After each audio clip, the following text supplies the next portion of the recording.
Hello everyone, my name is Deckerlink the Trained Unprofessional, and welcome back to my green screen forehead. On the last episode of Katawa Shoujo, we finished out day 2, now we're going into day 3 to see what it has to offer. Let's get on with it. I'm very tired this morning, probably because yesterday itself was a very tiring day. On top of that, I woke up far earlier than necessary. After saying hi to Shizne and Misha, I start doing the work as instructed from the board. Already looks like today is going to be heavy. I don't have a problem with that though. Shizne and Misha might jump on me trying to get an answer about whether or not I decided to join the student council, even if it's just one day. I wouldn't put it past them to try, and I don't have an answer for them if they do. So the situation is convenient for me. About 10 minutes into class, Hanako walks in and takes a seat, but no one looks at her. Teacher doesn't even comment on her lateness. He does, however, stop us to say that we're going to break into fucking groups again. Turn my head to see that Shizne and Misha are looking at me. Shizne gives me a smile that is equal parts cute and menacing. It's a smile that says, "We have you now, there is no escape."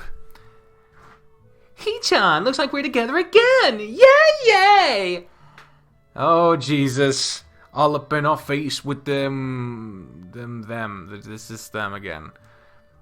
Misha leans sideways while Shizne pushes her desk closer to mine. There really is no escape now unless I were to jump through the window. Jumping out the window isn't the best option, sadly. Dots? What's wrong, Hee-chan? Dots. Oh, Hee-chan, have you been thinking about what you said yesterday? You said that you would think about joining the student council, didn't you? This is getting obnoxious. It's okay, Hee-chan. We were talking about it after you left, and it would be rude to expect you to already have an answer for us this early, right? Right?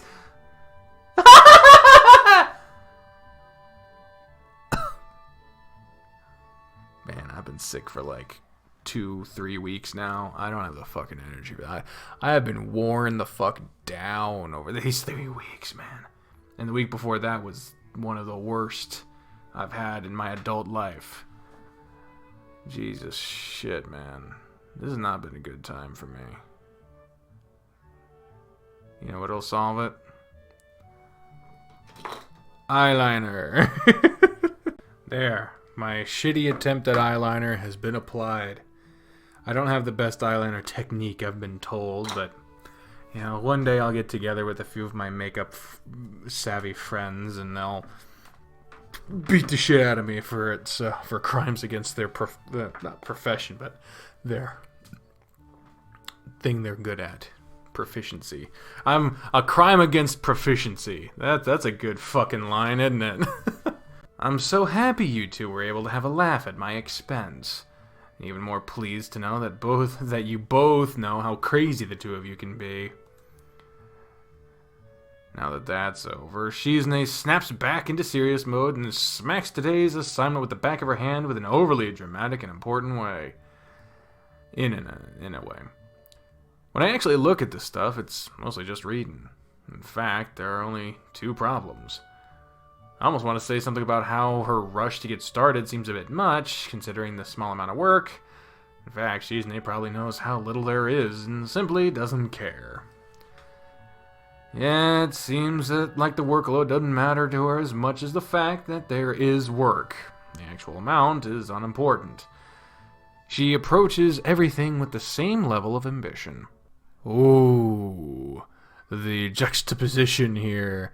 The 2 girls in her face and Hanako over in the back. While I'm reading, I let my eyes wander around the room and catch Hanako trying her hand at solving the problems. It looks like she's working alone. I can't remember seeing her working with other people before. Thinking back to how shy she is, it's understandable. Hey, that girl over there. Huh? Who, Hee-chan? Her, Hanako, over there. Does she always work alone? I think so, Hee-chan. Do you feel sorry for her because she's alone? I was just thinking that maybe she could work with us or something. No, I don't think that would be a good idea, Hee-chan. Why not? Shi-chan wouldn't get along with her. Why?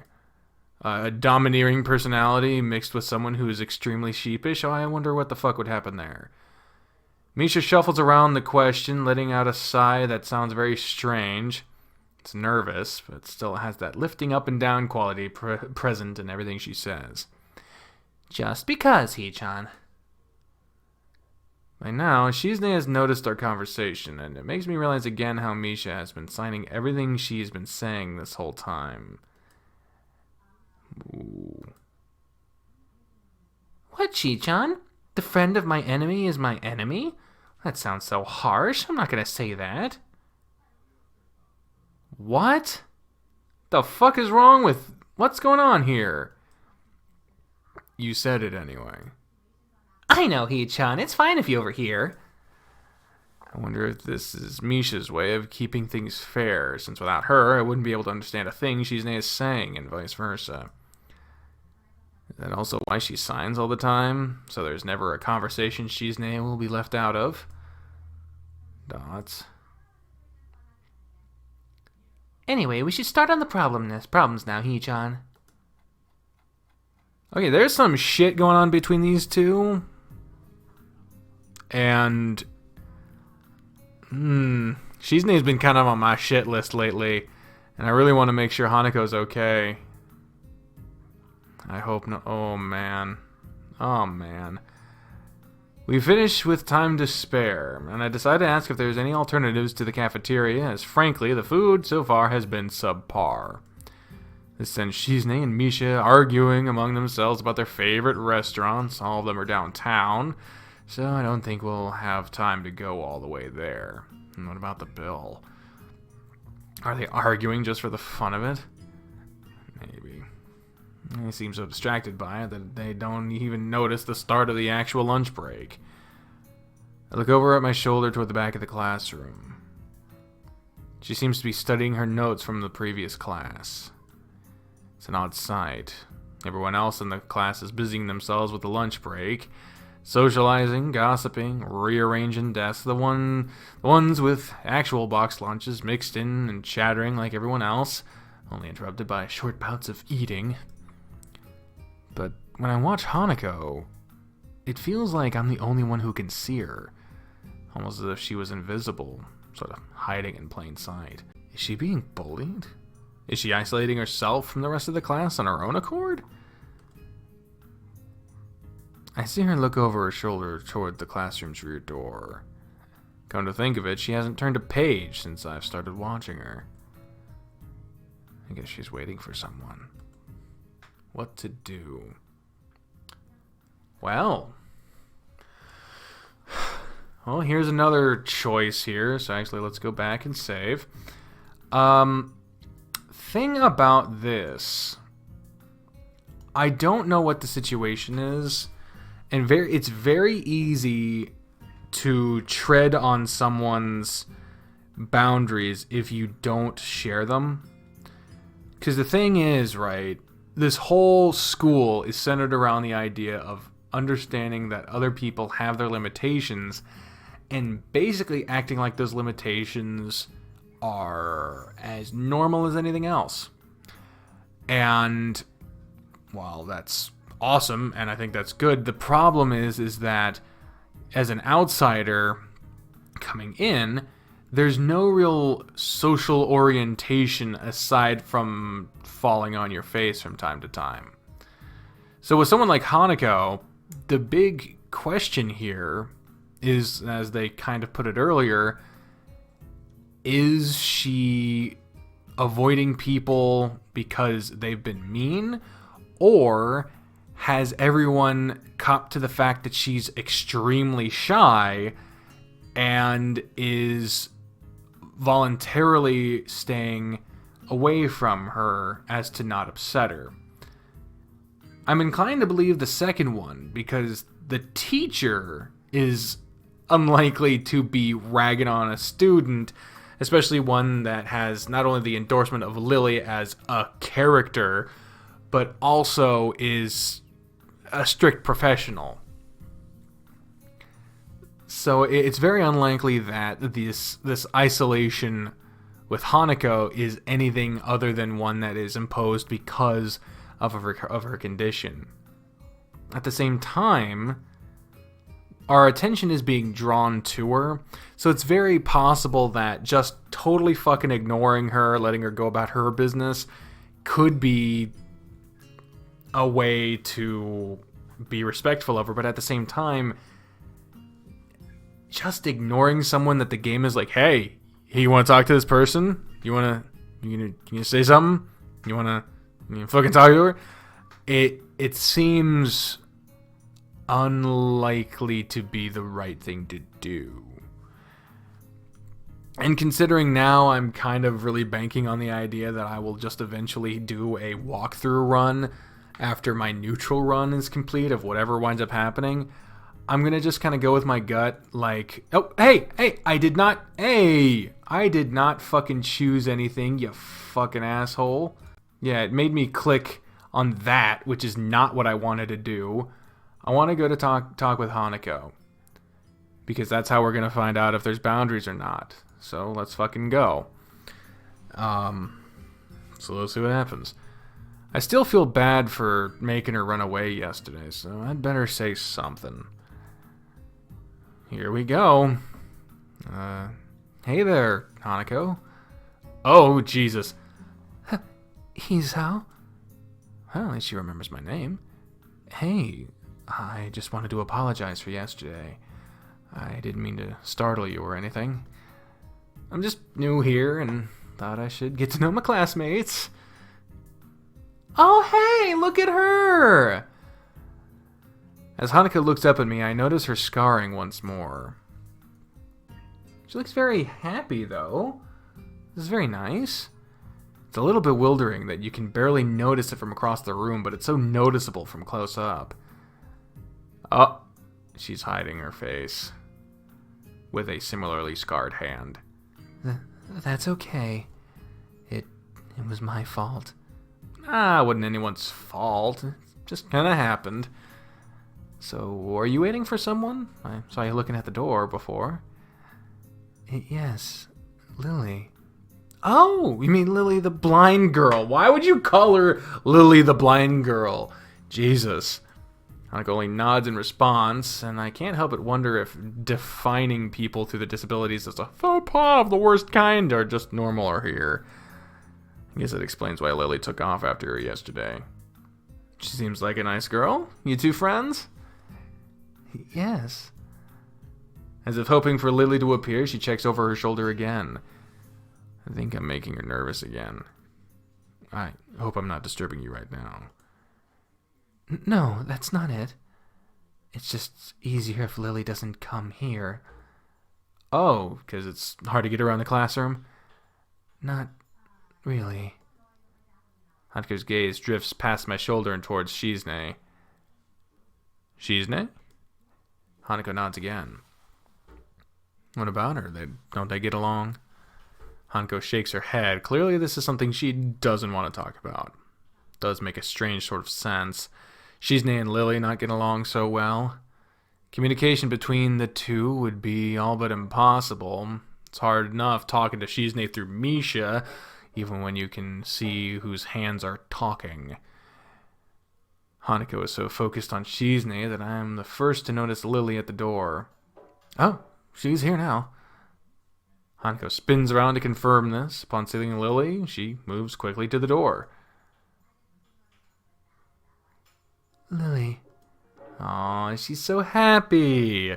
She's so fucking happy. Ah, Hanako. Good morning. Is the president here? Oh boy. Yes. Hanako glances over her shoulder at Shizne again, as if to confirm that she can't hear them, even though that's impossible. I suppose we'd best beat off, then. Beat off. Jesus. Best be off, then. Jesus. Lily's sigh and tone of what seems like frustration makes me raise an eyebrow. I guess there's some kind of an enmity between the two. Enmity? I don't know that word. Let's look it up. The word of the day is enmity. My guess is that it's a synonym for animosity. Hey, yeah, enmity. The definition of enmity, as said by the Oxford Dictionary, the state or feeling of being actively opposed or hostile to someone or something, similar to hostility, antagonism, or animosity. So I had that right. That's your word of the day, folks. That's something we should do, shouldn't it? Like, you're here hearing someone read a book. You obviously are interested in a story to some degree, so I guess learning words is cool. It's intriguing. But that's not really something I'd ask about. I'm sure if they wanted me to know, then they would tell me. Sure, they would tell a random stranger about some deep-seated frustrations for no reason. That's not how communication works, Hisao. It's only my third day here. I should be trying to make friends, not finding out why people are enemies.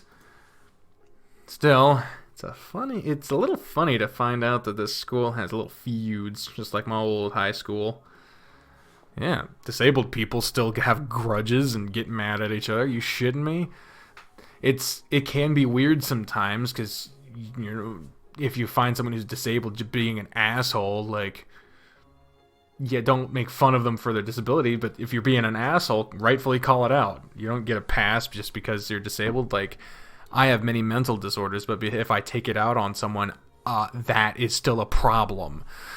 Even if people are more tolerant of others, they're still going to get on each other's nerves. Hey, Lily. How are things? Sorry I made you run off yesterday. Oh my, is that Hisao? I didn't realize you were here. Seems that Lily is a little embarrassed about being so frank in front of me. Sorry, Lily, I thought you realized. No, it's all right, Hanako. Hisao, please don't worry about yesterday. It was just a misunderstanding. If you say so. I'm still working this place out. Well then, I think you'll find most people here are a lot more forgiving than elsewhere. If you're feeling a little confused, please don't be afraid to ask questions. Sure, I'll remember that. Lily? Lily gives a small nod of acknowledgement. I'm sorry, Hisao, but we must be off. Hanako doesn't look all that comfortable here right now, and Lily seems a little embarrassed. I wonder if my apologies really made any impact. Mind if I accompany you two? I know I'm kind of pushing it, but Lily hums quietly, still smiling. I'm sure that we could accommodate you, can't we, Hanako? She did not seem to respond to that very nicely. She looks at Lily, then at me, and then freezes wide-eyed. Sure. Well then, shall we go? I'm sure Lily wouldn't do this so easily if she saw how scared Hanako looks, but it can't be helped now. Declining after the deal is sealed would only cause confusion and problems. That fucking painting. Turns out, yeah, the different floors look the same but have different paintings. Fucking creepy ass. So we leave, all three together, just abandoning Misha and Shizne. Wonder what the gripe is. Did I just choose a route? Did I just make the decision? Lily walks beside the wall, letting her cane gently tap against it every now and then. Hanako comes right beside her, so close she's practically half hugging her as they go. Although it must make her walking that much harder, Lily takes it in stride. As we turn around the corner of the hallway, something hits me in the chest with the force of a steam train. Hanako shrieks a little and my vision briefly goes black. Ouch! Oh, another one. Sorry, another one. Should not be phrasing it like that. Who is this another pink-haired girl? Okay. Opening my eyes, I see a pair of saucer-like green eyes looking up at me. Oh, okay. So a athletic person with no feet. Nice. I always thought those things looked kind of fucking cool. The prosthetics.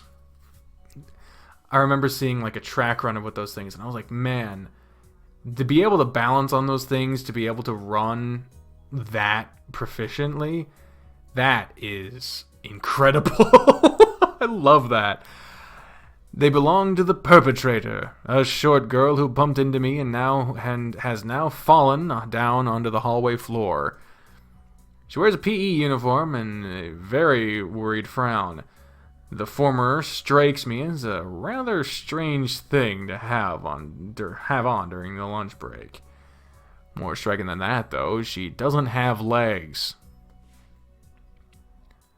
Or she does, but they're not flesh and bone. Her pale and very much flesh and bone thighs, okay, end in shins and feet made of some black metallic or plastic-like material. They look disturbingly artificial and unnatural. That almost makes me forget that my chest is hurting. Hey. The girl winces a little, rubs her nose, and jumps up. Oh, man. Hey, are you alright? I'm sorry about that, really. I wasn't looking where I was going, and you just came out of nowhere. Sorry. She's looking really apologetic, and hurt puppy way of looking apologetic. I quickly forget about being angry or anything, since hurt puppies are my weak spot. It's okay, don't worry about it. Oh no. I say that, but there's a stinging pain growing in my chest, and I know this is about the biggest possible danger for my condition. Don't overexert yourself. Don't forget your medication, and most of all, don't get hit in the chest. I try to rub my solar plexus to chase the pain away, holding my breath in an attempt to hear my heartbeat. Oh no, no. Seems normal. Hey, should I get a nurse? The worried, high-pitched voice of the girl snaps me out of it. I stare at her for a few seconds, dumbfounded, until I realize that I probably looked worse off than I really was. Doubled over myself and looking all tense. Damn, I'm overly worried about my heart. No need, I'm fine. Managing to say something in response, I pull myself upright, feeling my sore ribs one last time, and take a deep breath. She just knocked the wind out of me, big time. That's nothing more than that. Whew, every time that fucking boom thing happens, I'm like, oh Jesus, I'm getting flashbacks to Gears of War when like the whole screen would go red every time you got shot. It was fucking crazy. You sure you're okay? I hit you pretty hard. It's okay. I said it was fine and nothing's broken. No harm done. That's good. Oh. Hisa, what happened? She's not quite up to speed for obvious reasons, but she sounds very worried. More than what the situation deserves, really. Someone bumped into me.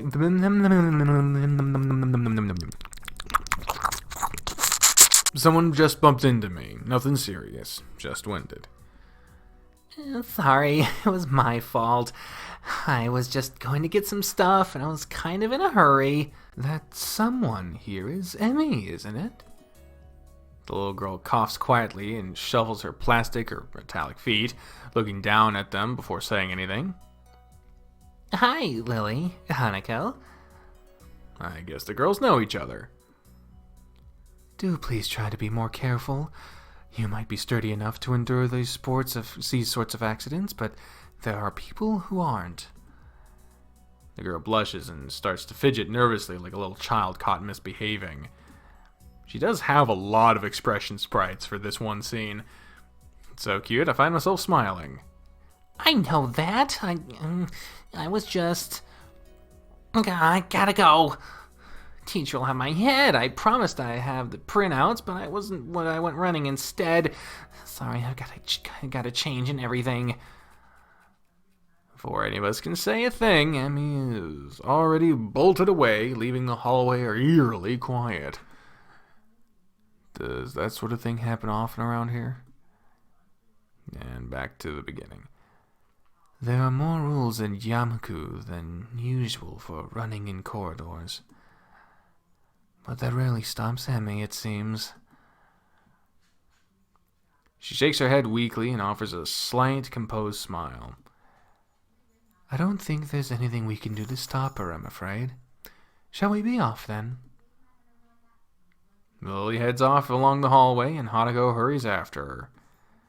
They're out to the room the two use for tea is fairly simple to retrace, being still fresh in my mind from yesterday.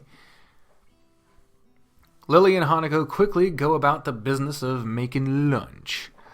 Before I can open my small bag of food, Lily's busying herself with her thermos and tea bags as Hanako is setting out both their lunch boxes.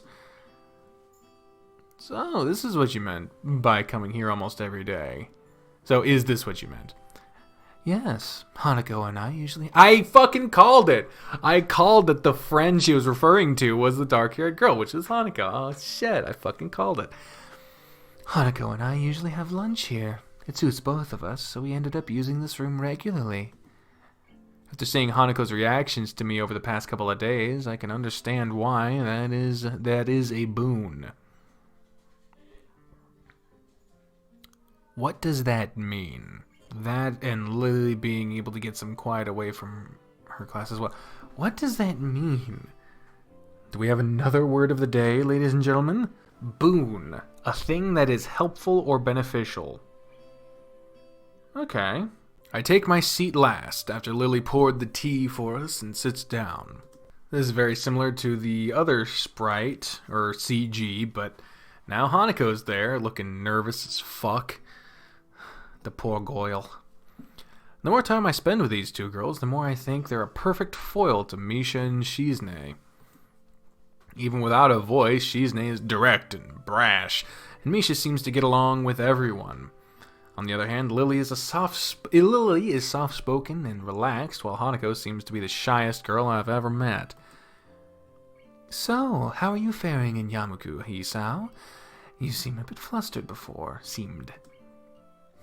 Apart from getting lost every now and again and being crash-tackled outside my classroom, fine, I guess. You looked pretty hurt before. Are you really okay? For a brief moment, I considered telling Hanako and Lily about my condition, but then I hold it back. Why? Just say the thing! God damn it.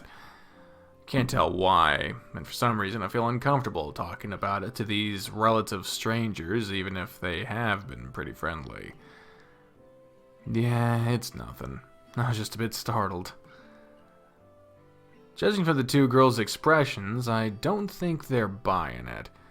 But in what I assume is either their way of respecting my privacy, they don't press the matter. I guess that is one of the unwritten rules around here. Don't ask. Even if people's conditions are obvious, like Hanako's, there's still bound to be a story involved. Everyone has things that they don't feel comfortable speaking about. I think everyone here recognizes that. So, how long have you been in this school? You both seem to know your way around pretty well. Well, I've been here since the start of high school, but only moved into the dormitories a year ago. Hanako joined at the start of high school as well, and moved into the dormitories when she did, if memory serves me right. That's right, since high school. So you've known each other since then? Since I moved, yes. Hanako lives next door to me, so it's only natural, right? Right. Yeah, of course. Living next to someone is probably reason enough to befriend them, though I'm guessing Lily's blindness played a part in it as well. I can't imagine Hanako easily making friends with someone who has to deliberately avoid looking at her scars. With the immediate conversation dried up, we started to eat our lunch. Yum, yum, yum, yum. Lunch is done. That was a very aggressive bell. It isn't long before the bells are signaling the end of the break. Like me, the girls have packed up their lunches as efficiently as they set them out. I guess I'd better be off. Are you going to go with Hisao, Hanako? Hanako looks up at me, and for a second I can see that she is considering skipping class, maybe just to avoid walking to the classroom with me. Yes. I don't know what to think of it. Hanako really is delicate to the point of breaking if looked at in the wrong way. Makes me a bit nervous too, but I push the feeling aside, trying to be as natural as I can. We should hurry then. Class has already started by the sound of it. Lily gives a nod of farewell as she bends down to take her cane, Hanako and I filing out before her. We walk quickly down the empty halls to our respective classes. As I reach the door to Lily's 3-2 classroom, she turns toward me. Hisao, thank you for sharing lunch with us today. My pleasure, Lily. And with that, we parted ways. Lily entering her classroom and leaving Hanako and me to make off to our own. She's still looking at me like she wants to run away. So, do you really want to go back to class now? Yes. Okay, then. I feel like I should say something more to her, but it's hard to come up with anything that would be appropriate or safe enough. And Lily was right. The more time we spend out here, the more explaining we have to do. I open the rear door to the class and walk in. Oh, shit. Teacher looks up at me and opens his mouth to say something. However, as Hanako follows me in and closes the door, he simply nods to us and continues his lecture. This is the third time that Hanako has had her truancy practically ignored. There's definitely something going on here. We make our way to our seats, and I notice that Misha and Shizne are both missing as well. I wonder if it's some form of informal agreement with the staff, or if it's a perk afforded to the unique students of the school. Trying to make it as little disturbance as I can, I extract the relevant textbooks from my bag and start catching up. Class goes on quietly. Teacher seems like an okay person, despite the weird first impression I got, and the material is relatively interesting, whatever this class is about. However, the way he teaches is really bizarre. It's as if he expects that everyone is a natural genius.